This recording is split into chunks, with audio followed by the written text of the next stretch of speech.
والمنقول حافظ خادم حسین رضوی نے جیل میں جا کر آپ نے یہ ثابت کر دیا ہے کہ ایک دن بھی گزر رہا ہے، 2 دن بھی گزر رہے ہیں، 3 دن بھی گزر رہے ہیں، مصائب کو بھی برداشت کر رہے ہیں، تکالیف کو بھی برداشت کر رہے ہیں، ہمیں تو ہر طرح سے دبایا جا رہا ہے کہ دبو، مگر بابا جی کی وہ نگاہیں پیغام دے رہی ہیں کہ اس جسم کے ٹکڑے تو ہو سکتے ہیں مگر بے وفائی نہیں ہو سکتی ہے۔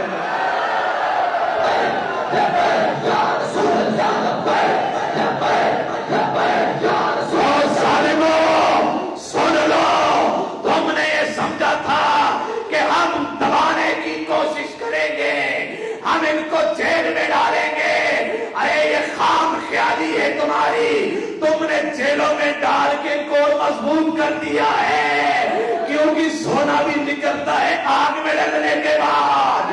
یہ ہم جیلوں میں گئے ہیں کہ یا رسول اللہ صلی اللہ علیہ وسلم، تن من دھن اولاد جان مال سب قربان، سب قربان یا رسول اللہ صلی اللہ علیہ وسلم۔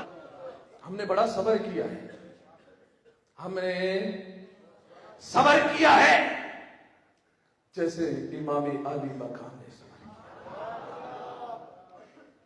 جیسے میرے امام نے، نواسے رسول نے، جگر گوشے بطول نے، نور نگاہ علی نے جس طرح صبر کر کے اپنے صبر سے آپ نے پوری دنیا کو پیغام دے دیا کہ دین کے لیے جب جان دینے کی باری آئے تو پھر نواسے رسول ہی کیوں نہ ہو، وہ جان تو اپنی دینے کو تیار ہے، مگر بات یہ ہے کہ قیامت تک یزیدیت کی جان نکلتی جائے گی۔ جان تو آپ نے اپنی دی تھی، امام علی مقام نے اپنی جان دی، مگر جان آج تک یزیدیوں کی نکل رہی ہے۔ یہ لوگ سمجھتے ہیں ہم لبیک والوں کو دبا دیں گے، ہم لبیک والوں کو کمزور کر دیں گے۔ ارے بابا، یہ وقتی طور پر خاموشی، یہ خاموشی نہیں، یہ طوفان ہے، یہ خاموشی نہیں، یہ طوفان ہے۔ آنے والے طوفان کا سامنا کرو، یہ تم نے دلوں میں آگ لگا دی ہے، یہ آگ بجھے گی نہیں، یہ آگ تب بجھے گی جب مقصد پہ پہنچیں گے۔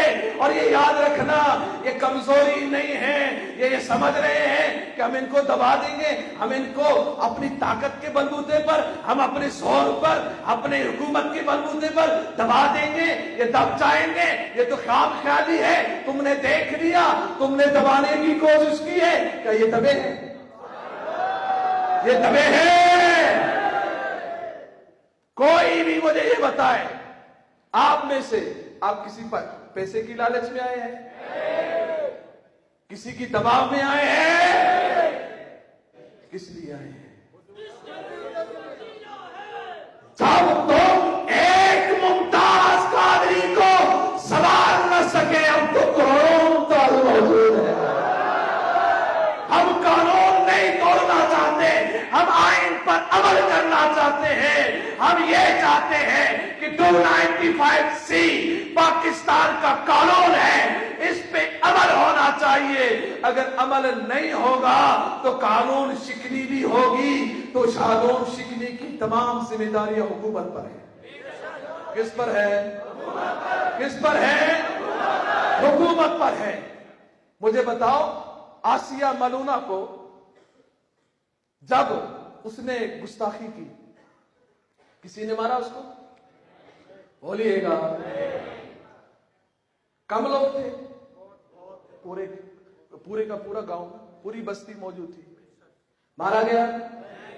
قانون کو نہیں توڑا گیا، قانون کا راستہ اختیار کیا گیا۔ مجھے یہ بتایا جائے، جب سے 295C کا قانون بنا ہے، کس کو اس کی پاداش میں سزا ہوئی ہے؟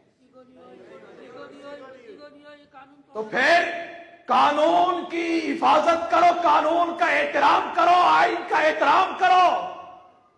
تم جب عمل نہیں کرو گے تو خود بخود تم اس قوم کو،